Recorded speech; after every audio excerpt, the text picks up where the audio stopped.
не чута. Защото идва от мен, идва от вътрешно място. Аз съм режисьор, аз съм и хореограф и ме провокира моето семейство.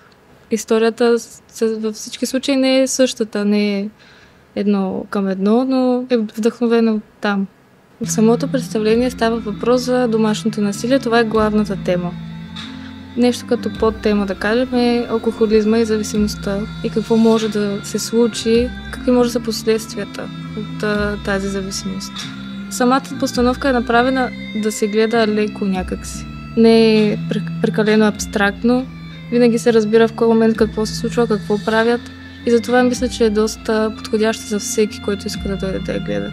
Повечето хора, надявам се, не са го изпитали това.